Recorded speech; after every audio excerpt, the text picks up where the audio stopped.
नमस्कार, मैं अनुज कुमार। आप देख रहे हैं जनपद। और जिस तरीके से बात की जाए, कल जो संसद में हुआ वो किसी से भी छुपा हुआ नहीं है। तमाम तरीके की वीडियोस, तमाम तरीके के फुटेज जो आप तक पहुंचे हैं वो सारी चीजें आपने देखी होगी। लेकिन इस वक्त मैं आपके सामने हाजिर हूं कि बीएसपी का इस पूरे मामले पर क्या स्टैंड रहा, बीएसपी की तरफ से क्या प्रतिक्रिया आई, वो सारी बात करेंगे। और कौन कौन व्यक्ति उस हमले में शामिल थे उनके भी नाम हम उजागर करेंगे, जैसा कि सोशल मीडिया के माध्यम से लगातार वो नाम बताए जा रहे हैं। लेकिन उससे पहले आपसे अनुरोध रहेगा, वीडियो को ज्यादा ज्यादा लाइक कर लीजिए, चैनल को ज्यादा ज्यादा सब्सक्राइब कर लीजिए और वीडियो को ज्यादा शेयर कर दिए ताकि ये जानकारी भारत देश के हर आवाम तक पहुंच सके। बात किया जाए जिस तरीके से जो हमला हुआ संसद का, और संसद में जिस तरीके से पहला हमला हुआ था और उसकी जो बरसी थी वो कल मनाई जा रही थी, और उसी के मौके पर अगर देखा जाए उसी दिन जिस तरीके से संसद के अंदर ये एक बड़ा हमला हुआ और इस हमले की जो है चारों तरफ लगातार निंदा हो रही है। जो जो अभियुक्त जो अंदर घुसे हुए थे उनको तमाम सांसदों ने पकड़ लिया और पकड़कर उनकी कुटाई भी कर दी। इस तरीके के भी वीडियोस आपने तमाम सोशल मीडिया पर देखे होंगे। इसी पूरे मामले को लेकर लगातार जो तारीफ है, बसपा सांसद मलूक नागर जी की बहुत ज्यादा तारीफ की जा रही है, क्योंकि जो हमलावर आया था वो पीछे की तरफ से जंप कर रहा था और किसी को नहीं पता था ये कौन व्यक्ति है, ये कुछ कोई भी हो सकता था। और बसपा सांसद मलूक नागर ने अपनी जान की परवाह किए बिना या कोई कुछ भी सोचे बिना उसे पकड़ लिया और पकड़कर उसे काबू में किया। इसके बाद तमाम जो सांसद हैं वहां पर आ जाते हैं, तमाम सांसद उस व्यक्ति को पकड़ लेते हैं और पकड़ने के बाद में उसकी जो वहां पर जो सुरक्षा एजेंसियां थी उनके हवाले से उस व्यक्ति को कर दिया जाता है। लेकिन इस पूरे मामले पर बसपा की तरफ से एक बड़ी प्रतिक्रिया आई है। और जिस तरीके से बात किया जाए, बसपा की तरफ से आकाश आनंद ने बहुत कुछ इस मामले पर कह दिया। आकाश आनंद इस पूरे मामले पर कहते हैं, संसद पर हमले की बरसी के दिन ये नए संसद भवन के भीतर सुरक्षा में इतनी बड़ी चूक बेहद चौंकाने वाली है और सुरक्षा व्यवस्था पर बड़े सवाल खड़ी करती है।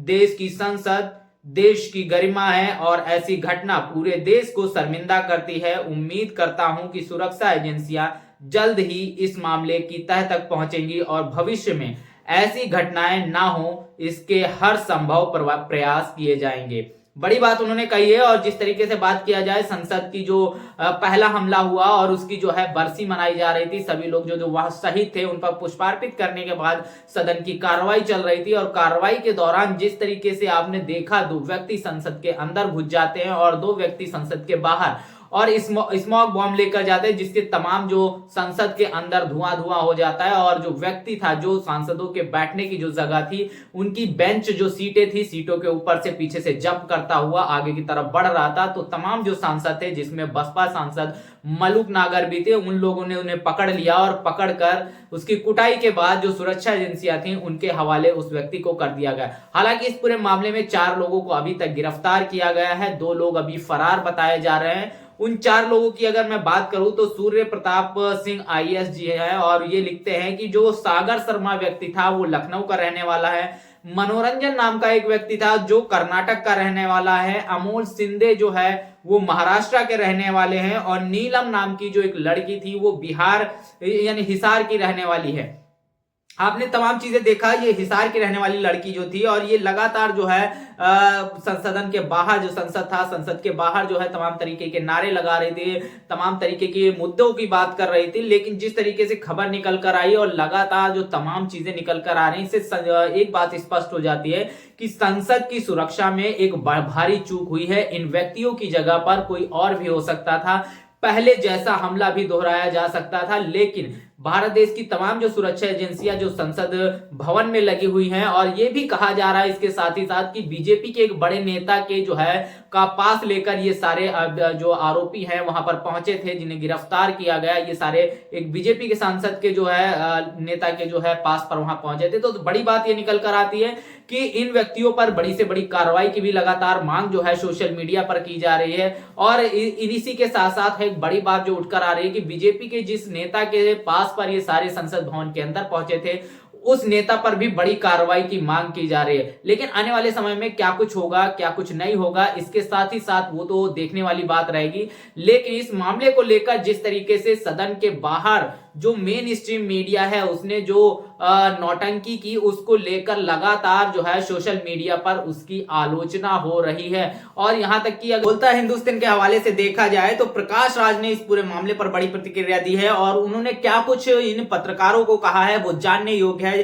प्रकाश जी लिखते हैं, जिस तरीके से संसद के बाहर आपस में भिड़े पत्रकार, एक्टर प्रकाश राज बोले, इन जोकरों को आप क्या कहेंगे। उन्होंने बड़ी बात कही है और उन्होंने जिस तरीके से तमाम पत्रकारों की तुलना जोकरों से कर दी है, ये सोचने वाली बात है। लेकिन ये जो वहां पर जो उनकी क्रियाएं रही, जो पत्रकारों की, जो स्मोक बॉम्ब लेके गया था, उसका जो रिमेन था, जो खोखला था, उसको लेकर जिस तरीके से लगातार तमाम जो पत्रकार वहां पर जो जिस तरीके से एंकरिंग कर रहे थे, वो कहीं ना कहीं बहुत ही हास्यास्पद थी। और ये भी ये खड़ा करता है क्या ये सच में पत्रकार हैं, क्योंकि वो जो रिमेन था उस स्मोक बॉम्ब का, वो एक एविडेंस के तौर पे सुरक्षा एजेंसियों के पास में होना चाहिए था, ना कि वो पत्रकार जिस तरीके से उसे हाथ में लेकर जिस तरीके से वो तमाम पत्रकारिता कर रहे थे। और फिर आपस में तमाम जो मेन स्ट्रीम के पत्रकार थे वो लगातार उसको पाने के लिए आपस में भी झपट पड़े, जिस तरीके से बड़ी खबर निकल कर आई। और ये तमाम जो प्रतिक्रिया आपने देखी तमाम पत्रकारों के, इससे तमाम जो मेन स्ट्रीम की जो मीडिया है उसकी छवि तो धूमिल होती है, लेकिन इसके साथ ही साथ पूरे देश की जो आवाम है उसके सामने जो इस मीडिया का एक चेहरा भी उजागर हुआ है। और टीआरपी के लिए ये लोग क्या कुछ कर सकते हैं, ये सोचने वाली बात है। और बड़ी बात निकल कर आई, जिस तरीके से तमाम जो पत्रकार थे वो प्रतिक्रिया दे रहे हैं तमाम, लेकिन लगातार जो है मांग उठ रही है चारे पूरे देश से कि ये जो संसद के अंदर जो हमलावर घुसे, इन हमलावरों पर कड़ी से कड़ी कार्रवाई की जाए, सख्त से सजा की जाए। और इसके साथ ही साथ वो सारी जांच की जाए कि ये इनको कैसे जो है तमाम जो वो पास है वो कैसे मिला, उस सांसद के साथ, उस नेता के साथ उसका कैसे संपर्क हुआ, किसके थ्रू ये वहां तक पहुंचे। बड़ी जांच का मामला है और लगातार लोग लगातार सरकार पर भी सवाल खड़ा कर रहे हैं। और सरकार पर इसलिए भी सवाल खड़ा कर रहे हैं क्योंकि जिस व्यक्ति का वो पास लेकर संसद सदन के अंदर घुसे थे वो सत्ता पक्ष का ही था। यही बड़ी वजह है तमाम लोग जो है वो सरकार से बड़ी कार्रवाई की मांग कर रहे हैं, सुरक्षा एजेंसियों से तमाम जो जांच की मांग कर रहे हैं। और इसके साथ ही साथ बड़ी बात निकलकर सामने ये आती है कि संसद की बरसी, जिस तरीके से बात किया जाए, पहले भी संसद पर इस तरीके का बड़ा हमला हुआ था, उसमें तमाम जो लोग थे वो शहीद हो गए थे। और उनके शहीद होने का वो जो दिन था और उसी टाइम पर जो है उनकी शहीदी दिवस पर जिस तरीके से उन्हें लोग माल्यार्पण कर रहे थे, पुष्पार्पित कर रहे थे और अपनी जो भावभीनी जो श्रद्धा थी उसे समर्पित कर रहे थे। लेकिन इसके बाद जब कार्रवाई शुरू होती है और कार्रवाई शुरू होने के बाद जिस तरीके से तमाम जो ये प्रकरण होता है, तमाम जो हमलावर उसके अंदर घुसता है और किस तरीके से वो अंदर घुस जाते हैं, दो बाहर रह जाते हैं, और उसके बाद में वो किस तरीके से जहां पर तमाम जो सांसद बैठे थे उनके पीछे से जो बेंच पड़ी थी उन बेंच के ऊपर जंप करता हुआ जिस तरीके से बात किया जाए आगे की तरफ बढ़ रहा था। और इसके बाद त्वरित कार्रवाई करते हुए तमाम सांसदों ने उन्हें पकड़ लिया और उसे पकड़कर उसकी जमकर कुटाई कर दी। और इसके बाद जिस तरीके से बड़ी खबर निकल कर आई और 4 लोगों की गिरफ्तारी की भी बात कही जा रही है,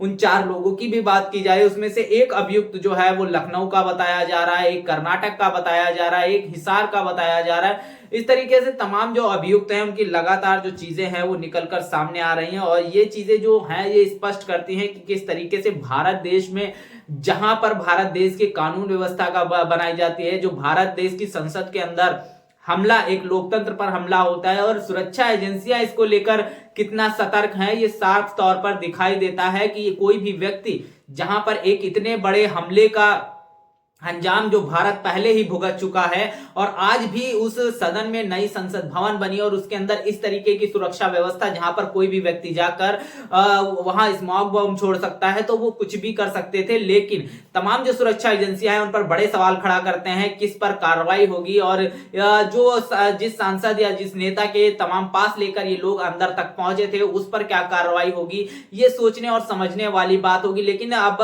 बात सत्ता पक्ष की का एक चेहरा उजागर हुआ कि किस तरीके से उसके नेता का अगर कोई पास लेकर पहुंच रहा है तो उन नेता को भी सामने आकर बड़ा अपना स्टैंड रखना चाहिए। उसके साथ साथ जिन ये पत्रकार जिस तरीके की तमाम जो प्रक्रिया इन्होंने की सदन के बाहर, जिस तरीके से उस एविडेंस के साथ में छेड़छाड़ करने की कोशिश की, इन पर भी बड़ी कार्रवाई होनी चाहिए। और बड़ी मांग जो पूरे देश से उठ रही है कि इस पूरे मामले पर बड़ी से बड़ी जांच होकर बड़ी से बड़ी कार्रवाई होनी चाहिए और ताकि भविष्य में इस तरीके की कोई भी जो है घटना ना हो सके। बीएसपी की तरफ से भी यही मांग की गई है। आकाश आनंद ने भी यही मांग की है कि जब एक वो दिन जहां पर पहले जो एक हमला हुआ था उसी दिन के पर भी दूसरा हमला होता है, सदन के अंदर लोग घुस जाते हैं, और इसको लेकर भी उन्होंने बड़ी मांग की है। उन्होंने कहा इस पूरे प्रकरण की जांच होनी चाहिए और जांच होने के साथ सख्त से सख्त कार्रवाई होनी चाहिए ताकि भविष्य में इस तरीके की घटनाएं ना हो, क्योंकि भारत देश के सदन पर यानी संसद पर हमला भारत देश के लोकतंत्र पर हमला है और ये कतई बर्दाश्त योग्य नहीं है। इस पूरे मामले पर आपका क्या कहना है? कमेंट बॉक्स में अपनी प्रतिक्रिया जरूर दीजिएगा। बने रहिएगा जनपद के साथ, तब तक के लिए जय भीम, जय भारत।